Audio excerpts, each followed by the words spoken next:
ආයුබෝවන් අද විශේෂ දවසක්. ඉතින් අවසන් කළා අවුරුදු දශකයකට වඩා දෙමින් ඉන්න මේ මොහොතේ මේ වෙනකොට රණවිරුවන් දඩගෙම ආණ්ඩුව විසින් පටන් අරන් තියෙනවා. ඒකට ගිය ආණ්ඩුවේ ඉඳන්ම තමයි මේක පවත්වාගෙන ආවේ.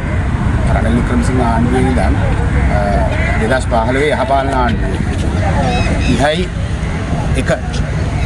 මට මතක විදිහට 31 මානව හිමිකම් කමිෂමේ 31 ඒ යෝජනාවට සමගාමීව අපි අනුමත කරා. ඒ කියන්නේ සමගාමී සහයෝගය දෙන්නවා. ඒ අනුව ක්‍රියාත්මක කරන්න යෝජනා 8ක් ඉදිරිපත් වෙලා තිබුණා රණවිරු දඩයම. ඒතර එයින් 6ක් රනිල් වික්‍රමසිංහ ආණ්ඩුවේ ක්‍රියාත්මක කරා. දැන් ඉතුරු දෙක තමයි මේ ක්‍රියාත්මක කරන්න මේකලා සූදානම් වෙන්නේ. ඒකේ යටතේ අතුරුදහන් වීම පිළිබඳව කාර්යාලය පටන් ගත්තා. එතකොට දැන් ඒකේ ඉතුරු දෙක තියෙනවා. ඉතුරු ටික කරගෙන යනවා. ඒකට ඒකට දැන් මේ 7 වෙනිදා කැබිනට් එකේ අනුමැතිය දීලා තියෙනවා ඉතුරු කටයුතු කරගන්න. ඒ යටතේ ස්වාධීන ජාත්‍යන්තර අධිකරණයක් ස්ථාපිත කිරීමටත් එතකොට මොර වැරදි සාක්ෂි දෙන ඒ මිනිස්සුන්ව ආරක්ෂා කරන්න ඒ පනත් වලින් ඉදිරිපත් වෙනවා. ඒකට අපේ රණවිරුවන්ට ඉදිරිව පිටරටවල නඩු පවරන්න පුළුවන්. ඒ නඩු කරහා අපේ රණවිරුවන්ට ඒ රටවල් වලට තොරතුරු ඉල්ලුවොත් රජය බැඳිලා ඉන්නවා ඒක ලබා දෙන්න. ඊළඟ කාරණය අපේ රණවිරුවන් කවුරු හරි පිටවහල් කරලා ඒ රටට එන්න කිව්වොත් ඒක අපේ බැඳිලා ඉන්නවා යවන්න. එතකොට මේ පනත් ටික සම්මත කිරීමෙන් මේ දේ සිද්ධ වෙන්නේ. එතකොට මේ කරන්නේ එදා ඒ ආපු ක්‍රියාවලිය පිළිවෙල සිද්ධ වෙනවා. දෙවෙනි කාරණේ තමයි අපේ ජනාධිපතිවරයා. අතිවර ජනාධිපතිවරයා තමයි රටේ සේනාධිනායකයා. දැන් එයාට ලැජ්ජා හිතිලා තියෙනවා රණවිරු සැමරුටම එන්න. දැන් ඊයේ අද වෙනකොටත් එයා ඉන්නේ නැති කතාව තමයි කියන්නේ. දැන් මේ කණින් කොණින් ආරංචි වුණා දැන් ඊට වැඩි එනවා කියලා කතාවක් කියනවා. අපි දන්නේ එනවද නැද්ද? ඇයි මෙයාට මේ එන්න බැරි? අපි පොඩ්ඩක් අතීතේ කියලා බලමු. ඉලෙක්ෂන් එකට ඉස්සෙල්ලා මෙයා ගියා කැනඩාවට. කැනඩාවට ගිය වෙලාවේ ගුවන්තොටි පොලේදී නිවේදනයක් තමයි ප්‍රකාශයක් සිදු කරනවා. නිවේදනයක් ප්‍රකාශයක් සිදු කරනවා. ඉතින් කියනවා විමල ජනතාවගේ සාධාරණ අරගලයට මේ කැනඩා රජය බොහෝසෙයින් උදව් කරා. ඒතර මේ මොකද්ද මෙයා කියන්නේ? ඊට පස්සේ මෙයා ඩයස්පෝරාවත් එක්ක එකතු වෙලා ඉඳලා ෆොටෝ ගහලා එනවා. දැන් මෙයාව තනි කරන මේ අසුරවන්නේ ඩයස්පෝරාව. එතකොට මේ ඩයස්පෝරාව කියන්නේ කවුද කියන එක ඊළඟ බලන්න. ඩයස්පෝරාව කියන්නේ LTT යුද්ධේ. කියන්නේ දෙතුන්වාදී යුද්ධ අවස්ථාවේ අරමුදල් සපයපු පිරිස. එතකොට මේගොල්ලන් තවවත් මේගොල්ලන් කොටි. ඩයස්පෝරාවේ මේ නිලධාරීන් කියන්නේ කොටි. එතකොට මේ කොටිත් එක්ක එකතු වෙලා මෙයා මොකද්ද මේ කරන ක්‍රියාව. මේක තමයි වැදගත්ම කාරණා. එතකොට මෙයා මේ පෞද්ගලික දවසේ ආපනේ ගිහිල්ලා කියනවා ඩයස්පෝරාවට ඇවිල්ලා මෙහෙ ආයෝජනය කරන්න ඒගොල්ලන්ට එන්න කියලා. එතකොට මෙයා මේ මොන පදනමකින්ද මොන ක්‍රමයකටද මෙයා මේ කියන්නේ. ඒතර මේ මට අහන්න තියෙන්නේ මොකෙද්ද මේ කියන්නේ. මොකද මේ කියන්නේ. මෙයා රටේ ජනාධිපතියට නැත්තම් ඩයස්පෝරාව ඉත්තේද. ඊළඟ කාරණේ තමයි දැන් මේ දෙමළ ජනතාවගේ යුද්ධය කියන එක ඇත්තටම මේක දෙමළ ජනතාව කිව්වට කියන්නේ ඕනේ තමිල් ජනතාව කියලා. ඒකෝර ඇත්තටම මේක දෙමළ ජනතාවගේ යුද්ධයද නැත්නම් මේ හුදෙක් ඉපදෙනෙක්ගේ මේ දේශපාලඥයන්ගේ ඉපදෙනෙක් විසින් කරන ලද මේ ත්‍රස්තවාදී කුමන්ත්‍රණකාරී ත්‍රස්තවාදී කියන්නේ. මේ ප්‍රධානම කාරණේ තමයි අපි බලන්න ඕනේ. එතකොට එහෙම දෙමළ ජනතාවගේ යුද්ධයක් නම් ඇයි වෙල්ලමුල්ලි වෛද්‍යකාරී වල දෙමළ ජනතාව පලියක් විදියට තියාගෙන ප්‍රභාකරන් ඉන්නේ. ඒතකොට දෙමළ ජනතාව මොනවද කරේ? ඒකෙන් හමුදාව අපි මුදවගත්තා. ඒකෙන් විදිලා ඇවිල්ලා දෙමළ ජනතාව හමුදාව අල්ලගෙන අඬ හමුදාවට ස්තුති කරනවා. ඒතකොට මේ දෙමළ ජනතාවගේ යුද්ධයක්. එතකොට මේ දෙමළ ජනතාවද ඩයස්පෝරාව නියෝජනය කරන්නේ නෑ. ඒක ඇවිල්ලා තනිකරම ත්‍රස්තවාදයක්. එතකොට මේ ත්‍රස්තවාදය ඇති කරන්නේ බොහොම සුළු පිරිසක්. ඒක මේ සුළු පිරිසගේ ඕමනාවක්ද මේ ආණ්ඩුව වික්‍රමසිංහ ආණ්ඩුවත් අනුර කුමාර ඒ පාරේම යන අනුර කුමාරගේ ආණ්ඩුවත් විශ්ල කරන්නේ ඒ අවශ්‍යතාවයද කියන එක අපි ගන්න ඕනේ. ඊළඟ කාරණය මේ දැන් අපි මේක ඉන්නේ බටහිර කුමන්ත්‍රණයක් කියලා. සජ්ජාතින්ගේ සංවිධානයේ හරහා බටහිර කුමන්ත්‍රණයක් විදිහට තමයි මේක දෙක් ක්‍රියාත්මක වෙන්නේ. ඒතකොට දැන් අපි අතීතයේ ගත්තොත් අපි ගත්තු මේ රටේ ඔය වගේ ලේවැගිරීම් දෙකක් වුණා මෑත කාලේ. එකක් JVP ප්‍රශ්නය 88 89 ප්‍රශ්නේ දැන් මේක LTT ප්‍රශ්නේ. දෙක සමගාමීව ගියේ. එතකොට JVP ප්‍රශ්නෙට නොතිබුණු මේ අපි කියනවා ඔය පස්සේ පැත්තේ අමාරුවක් තියෙනවා මේ එක්සත් ජාතීන්ගේ සංවිධානයට සහ බටහිර රටවලට LTT සිස්ටම්. එතකොට ඇත්තටම අපි ගත්තොත් එක්සත් ජාතීන්ගේ සංවිධානයේදී දඬුවම් කරන්න හදන්නේ රජයේ හමුදාව. රජයේ හමුදා ක්‍රියාත්මක කරේ රජය යන. එතකොට ඒක මම දැක්ක මහින්ද රාජපක්ෂ මැතිතුමා කියන මම යන දුන්නේ. මට විරුද්ධව කියවලා ගන්න. ඒක රජයේ හමුදා කියන්නේ එලින් එන අන ක්‍රියාත්මක කරන්න බැඳිලා ඉන්නවා. ඊළඟ හමුදාව කියන්නේ comply and compose. compose එහෙම නේද කියන්නේ? comply and complain. comply and complain. comply and complain. compose නෙමෙයි complain. එතකොට ඒ විරුවන්ට විරුද්ධව මේ ක්‍රියාවරක් ගන්න යන්නේ මොන පදනමෙන්ද? අපි එහෙමනම් මෙහෙම කියමු. දැන් සජ්ජාතිගේ සංවිධානයේ මානව හිමිකම් කවුන්සිලය තුල මේගොල්ලන් සැලකිලිට ගන්නේ යුද්ධයේ අවසාන කාලේ සිදුවෙච්ච ක්‍රියා ටිකනේ. ඒකෝට ඒගොල්ලන් කියන අතුරුදහන් වූවන් පිළිබඳව හොයන්න ඕනේ කියලා. දැන් අතුරුදහන් වූවන් ගත්තාම දැන් එතකොට මේකේ කොටස් දෙකක් තියෙනවා. එක කොටසක් ඉන්නවා රටින් බැහැරව ගිහිල්ලා ඉන්නවා. විශාල පිරිසක් ඉන්නවා රටින් බැහැරව ගිහිල්ලා වෙන රටවල සරණාගත භාවය අරන් වෙන නම් වලින් ජීවත් වෙනවා.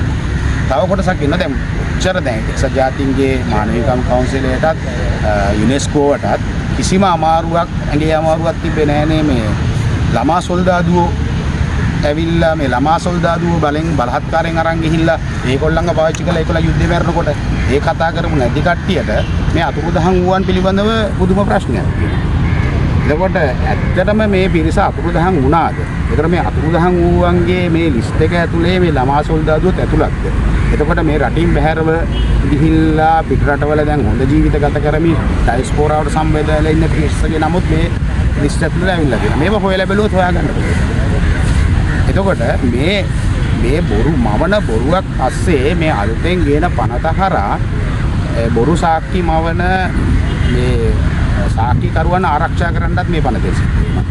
එතකොට රණවිරුවෝ දඩයන් කරලා ඒගොල්ලන් පිටරට ගෙනිහිල්ලා ඒගොල්ලන් දඬුවම් කරන්නත් මේක සිද්ධ. මේ බොහොම භයානක තත්ත්වයක්. ඉතින් ඒ වගේම දැන් අපි ගත්තොත් දැන් මේ යුද්ධාපරාධ ගත්තොත් යුද්ධාපරාධ කරේ LTT තමයි පැත්තේ.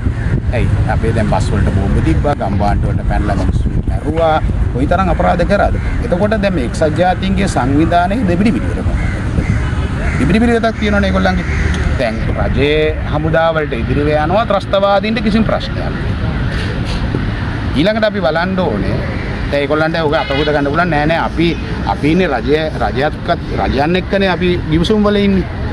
එතකොට ඒ නිසා අපිට කරන්න දෙන්නේ. එහෙමනම් එහෙම වෙන්න බෑනේ. ඉතින් රජයක් බැඳිලා ඉන්නවා රටේ ජනතාවගේ ආරක්ෂාව. රටේ ජනතාවගේ ආරක්ෂාව අවශ්‍ය නිසා තමයි තැන තැන බෝම්බ පිපිරනවා නම් මිනිහෙකුට පාර බහැලා යන්න දෙන්න වෙඩි දිනනවා. හොඳින් ඕන අරකින් ඒක ඉවර කරන්න. ඒක තමයි හොඳින් බැලුවන් බැරි තරම් නගින් යුද්ධෙන් ඉවර කරේ. ඉතින් ඉවර කරාට පස්සේ මේ රණවිරුවන් දඩයන් කරන්න හදලා මේ මිනිස්සුන්ගේ මානසිකත්වයේ බිඳලා මේ රටේ නැවත යුද්ධයක් ඇති වුණා. එතනින් එහාට මේක ගෙනියන්න බැරි තත්ත්වයක නෙමෙයි මේ පල් කරන්නේ. දැන් මේ කරගෙන යන්නේ මේ ක්‍රියාවලිය. දැන් තරුණ පිරිසට හමුදාවට ඇතුල් වෙන්න බයයි. දැන් ඒගොල්ලන් තම ත්‍රිවිධයේ පරදුවට තියලා රට වෙනුවෙන් දිවිකුදලා අන්තිමට එළියට ආපුවාම අර තමන් රැකිය යුතු මිනිහම තමන්ව දඩයන් කරලා. එතකොට රටේ හමුදාවල මානසිකත්වයේ විඳ වෙනවා. ඉන්න මිනිස්සු තුවක්කු වරන් වෙඩි තියන්න බය වෙනවා. මොකද යුද්ධෙදි මැරුණා නම් ඒක වෙනක්. එළියට ඇවිල්ලා මෙරි ජීවත් වෙනවා. ඉතින් මේ තත්ත්වයේ අනුව මෙන්න මේ තත්ත්වයේ පත් කරගෙන යන්නේ. ඒතකොට මේක අපි දැක්කා ගිය යහපාලන ආණ්ඩු කාලේ අපි දැක්කා කවුද මංගල සමරවීර ගිහිල්ලා යුද හමුදාවේ බලය 37කින්ද 39කින්ද අඩු කරන්න ඒගොල්ලන් ක්‍රියාත්මක. ඊට පස්සේ හමුදාවල තිබ්බ ආයුධ ඉවත් කරා. ත්‍රිකුණමලේ පැත්තෙන් බූදර මම දැක්ක වීඩියෝ එකක් තියෙනවා ආයුධ දැම්මා. එතකොට ඒක පැත්තෙන් හමුදා බල දැන් ඊපෙරේද බලපෑමක් කරනවා හමුදා බලය අඩු කරනවා. ඇයි හමුදා බලය අඩු කරන්නේ? කාටවත් මොකටද තියෙන ප්‍රශ්නේ අපි කොච්චර හමුදාවක් තියන්නේ. දැන් මම දැක්කා මේ වීඩියෝ එකක් මහින්ද රාජපක්ෂයෙන් අහනවා මේ රටේ එක මේ පුරවැසිය 3 දෙනෙකුට හමුදායක නිලධාරියෙක් කිව්වා. පුරවැසියට එක නිලධාරියෙක් එක පුරවැසියට එක නිලධාරියෙක් හිටියත් ඇයි මේ ලෝකෙ මිනිස්සු තමයි. ඒගොල්ලන්ට අමාරුවක් තියෙන විදියක් නැහැ. ඒක අපේ වැඩ. හරි ඒක අපේ වැඩ. අද අපි ආරක්ෂක හමුදාවක් රටේ අවශ්‍ය යුද්ධයක් එන්නේ නැහැ කිය. ශනිකව ඇති වෙන දෙයකට ශනිකව මූණ දෙන්න අපි හමුදාව නඩත්තු කරලා මේ පෝෂණය කරලා තියලා තියන්නේ. ඔය ඊට පස්සේ මේ යුද්ධය පටන් ගත්තට පස්සේ හොය හමුදාව හොය මේ පුරු කර අපිට ගහන්න බෑ.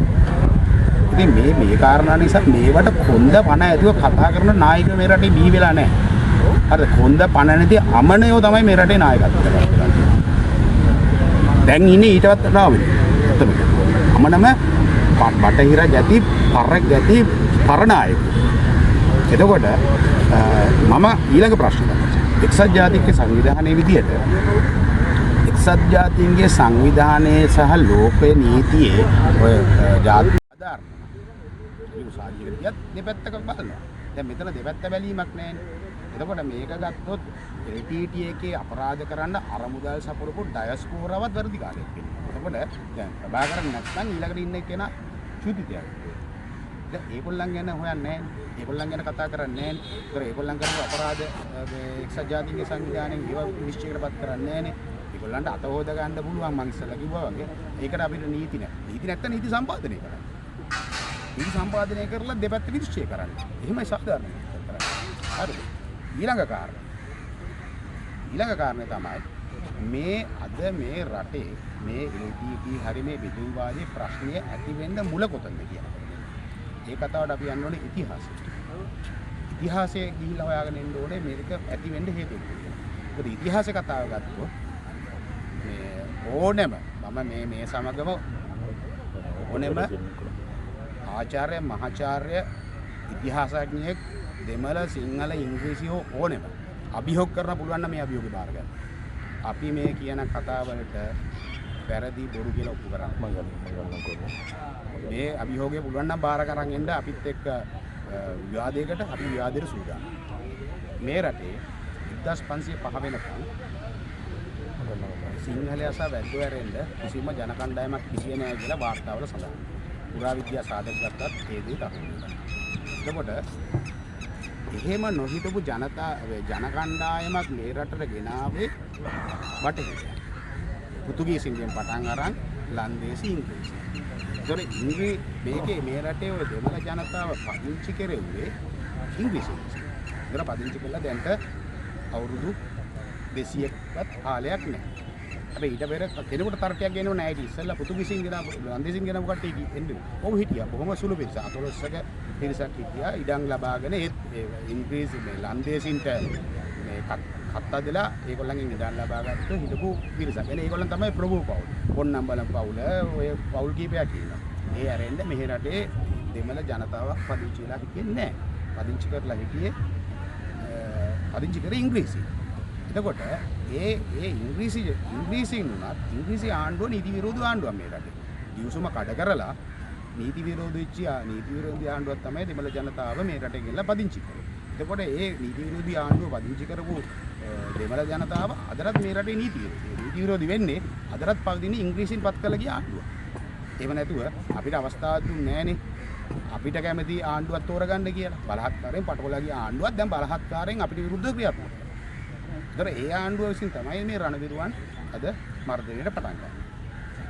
එහෙමනම් මෙතනට මේ ප්‍රශ්නේ යන්න ඕනේ එතනට. කවුද මේ විස බීජ මේ රටට ගෙනත් දෙන්නේ? හරි. විස බීජ කවුද මේ රටට ගෙනත් දැම්මේ කියන තැනට තමයි යන්න ඕනේ. එතනට කියලා ප්‍රශ්නේ. එහෙනම් ඉංග්‍රීසියෙන් මේක තමයි ගෙනල්ලා ඒ විස බීජ මෙතනට දාලා ඒ මිනිස්සු අපිට ගහනකොට අපි අත් දෙක බැඳගෙන අතවල් කටවල් වහගෙන ඉන්න ඕනේ. අපි අපේ ආරක්ෂාවට රටේ ආරක්ෂාවට ප්‍රතිපහර එල්ල කරන්න. ප්‍රතිපහර එල්ල කරාට පස්සේ අපේ රණවිරුවන් දඩයන් කරන්න ජාත්‍යන්තරයේ ඩයස්පොරායි සූදානම්. එතකොට මේ රටේ ඉංග්‍රීසියෙන් ඇවිල්ලා ඌවැල් මේ රටේ ජනසංහාර කරලා ඌවැල්ලස ජනසංහාර කරලා 1948 1818 ඒ යුද්ධ කරලා ඒ කරපු ජනසංහාර වලට අද වෙනකන් කිසි කෙනෙක් කතා කරන්නේ ඔය බටහිරයන්මයි ඇමරිකාවට ගිහිල්ලා රතු ඉන්දියන් ජනතාව විනාශ කළේ. එතකොට ඒව ගැන කතා කරන්නේ. ඒවා ඔක්කොම ඒගොල්ලන්ගේ කුණු ඔක්කොම වහගෙන ඒගොල්ලන් සුදන වෙලා බටහිර සහ එක්සත් ජාතීන්ගේ සංවිධානයේ අපේ දේවල් විතරක් අල්ලන්න වෙනවා. අභියෝග කරන එක්සත් ජාතීන්ගේ සංවිධානය. යන්න ඒව හොයන්න ඉස්සලා. නීති නැත්තම් නීති සම්පාදනය කරගන්න. ප්‍රශ්නේ හේතුව හොයලා හේතුවට පිළිගන්න. අපේ රණවිරුව. හරිද? අපේ රණවිරුව දැන් මේ රණවිරුව දැන් දෙය අවසන් වෙලා මේ වෙනකොට අවුරුදු 15කට ආසන්න කාලයක් ගිහිල්ලා තියෙනවා. අද වෙනකම් මේගොල්ලන්ට රණවිරුවන්ට දඬුවම් දී ගන්න බැරිය. සාක්ෂි නැහැ. මේ සාක්ෂි නැති නිසා තමයි මේගොල්ලන් මේ බුරු සාක්ෂි හදාගන්න මේ අනපනත් අරගෙන ඇවිල්ලා වටෙන් ගොඩෙන් ඇවිල්ලා මේ වැඩේ කරන්නේ. හරිද? ඒ නිසා අපේ මේ ආණ්ඩුවලට මං කියන්නේ හොඳ පණ තියනවා නම් හරිද? සිංහල අම්මගෙන් කිරි බීපියෝ මේකේ ඉන්නවා නම් හරිද? අපේ අර හොඳ වචනයක් තියෙන පොයන්නා කරේ. ඒ જાතිය බඩු නෙමෙයි නා. ගිහිල්ලා කතා කරපියව එක්සත් ජාතීන්ගේ සංවිධානය. හරිද? අපි නෙමෙයි. ගෙනාපු උන්ට ඉස්සල්ලා ගෙනවා. හරිද? උන් කරපු අපරාධ ඉස්සල්ලා හපා. හරිද? බුරුමේ රජය සහ හොංකොන් රජය. ඒගොල්ලන් නිදහස ලබා ගන්නකොට ඉංග්‍රීසි ඒ රටවල හිටපු දෙමළ ජනතාව ඔක්කොම අරන් ගිහිල්ලා ඒ රටේ ඉංග්‍රීසින්ගේ රටේ ගම්මාන පිටින් ඉඳලා පදිංචි කරා. අපේ රටේ විතරක් මොකක්ද අර අපි කියන්නේ ෂැඩෝ ගවර්න්මන්ට් එකක් තියාගෙන සෙවණැලි ආණ්ඩුවක් තියාගෙන මේගොල්ලන්ගේ බලයට පත් කරා. හරිද? එතකොට ඇයි අපේ රටේ එච්චර අමාරුවක් තියෙනවනම් අරම්පලයන් ඉංග්‍රීසි එක්සත් ජාතික සංවිධානය කියන්න ඕනේ ඉංග්‍රීසි නරපල. ඒ රටවල කිංචන අපේ රටේ කියන්නේ මේක කමන්නේ. දිනතරමේ නේරු කොටලා විශ්වම ක්‍රියාත්මක කරනවා. ඒක හරි ක්‍රියාත්මක කරනවා. අරන් යන්න ඕනේ. කොහෙවත් ඉඳන් ආපු එක එකාට මේ රටේ කෑලි දෙන්නේ නැහැ. දෙන්න ඕනෙත් නැහැ. හරිද? ඒගොල්ලන් අදටත් අනවසරික. හැබැයි මේක වරදවා තේරුම් ගන්න එපා. මේ සාමාන්‍ය දෙමළ ජනතාව ගැන නෙමෙයි මේ කතා කරන්නේ. අදටත් සාමාන්‍ය දෙමළ ජනතාවත් එක්ක අපි සහෝදරත්වයෙන් ඉන්නවා. සිංහල මිනිස්සු කවදාවත් දෙමළ ජනතාවට මේ වැරද්දක් කරේ නෑ සහෝදරත්වයෙන් අද. මොකද යුද්ධය යන කාලේ යුද්ධය කියන්නේ බෑ. ත්‍රස්තවාදී කටයුතු කරල්ල මඩ පැත්තේ. උතුරේ යන කාලේ 52% උතුරේ දෙමළ ජනතාව හිටිය දකුණේ සිංහල මිනිස්සු. 48යි උතුරේ. එහෙම වුණේ ඇයි? උතුරේ ජනතාවට විශ්වාසය නෑ තම LTTට සම්බන්ධ. මොකද ඒගොල්ලන්ගේ දරුවෝ බලහත්කාරයෙන් අරන් ගිහිල්ලා යුද්ධයට දානවා. මිනිස්සුන්ට වෙඩි තියනවා. මිනිස්සුන්ගේ කප්පම් ගන්නවා. හරි. එතකොට ඒ තත්ත්වය නිසානේ මේ පැත්තට දෙමළ ජනතාව ආවේ. එතකොට අදටත් දෙමළ ජනතාව මේ ප්‍රශ්න. තව ප්‍රශ්නයක් තියෙනවා. දැන් මේ දෙමළ ජනතාවට දැන් දෙමළ ජනතාවගේ මේ ව්‍යාපාරය කියලානේ අපේ අතිගරු කියන්නේ. අතිගරුතුමා. අතිගරු. තුමා කියන්නේ මේ දෙමළ ජනතාවගේ මේ සාධාරණ අරගලය. දෙමළ ජනතාවගේ අරගලයක් නෙමෙයි. දෙමළ ජනතාව මේ අරගලයට විරුද්ධ නිසා තමයි දෙමළ ජනතාව හමුදා වෙලා. දෙමළ ජනතාව දකුණට ආවේ. හරිද? එතකොට මේක දෙක්. එතකොට මේගොල්ලන් මේ කරන්නේ මේ පොඩි ත්‍රස්තවාදී කණ්ඩායමකට අනුගත වෙමින් ඒගොල්ලන්ට මේ රට කඩන්න උදව් දෙන එක නේද? අදටත් උතුරේ ගිහිල්ලා මම උතුරේ ගිහිල්ලා තියෙනවා. මම මේ කට්ටියත් මේ මිනිස්සුන්ට කතා කරන්නේ. මේ මිනිස්සුන්ගේ ප්‍රශ්නයක් නැහැ. අනිත් එක උතුරේ ඉන්න දෙමළ ජනතාවගෙන් 50%කට වඩා ඉන්නේ සිංහල මිනිස්සු දෙමළ කරන මිනිස්සු. ඒ මිනිස්සු තමයි අඩුකුලේ මිනිස්සු කියලා කියන්නේ. දැන් මේ ප්‍රශ්නේ ඇති කරන්නේ ඉන්දියාවෙන් ගෙනල්ලා සුද්ධ පදිංචි කරපු ඒ මිනිස්සු ඔය වෙල්ලාල කියන කුලේ මිනිස්සු ඒ වෙල්ලාල කියන කුලේ විකුණන්නේ ලන්දේසින් සල්ලි වලට හදලා. ඒ කුලේ අරගෙන ඒ කුලේ ඉන්න ඔය ඉහළ දේශපාලකයෝ තමයි මේ අපරාධේ කරගන්නේ. අද ඉන්දියාවටත් ඉන්දියාව පළවෙනි නිදහස් දෙනකොටම ඉන්දියාව දෙකට කළා. දැන් නැවත පාකිස්තානයත් ඉන්දියාවත් මේ නැවත ඇතිවෙච්ච මේ ප්‍රශ්න වලින් නැවතත් දෙකට කරන්න හදනවා. දැන් අද බලුචිස්තානයේ පාකිස්තාන රජයෙන් 49 වෙනවද? 49. පමණ ප්‍රමාණයක් කඩලා හිටන් වෙන් කරන්න අද බෙදුම්වාදී විද්‍යාව පටන් අරන් ඉවරයි. ඒ වගේම කාශ්මීරයේ අද නැවතත් ඉන්දියාව කැඩීමේ මේ සටන අද ඉදිරියට අරන් යනවා.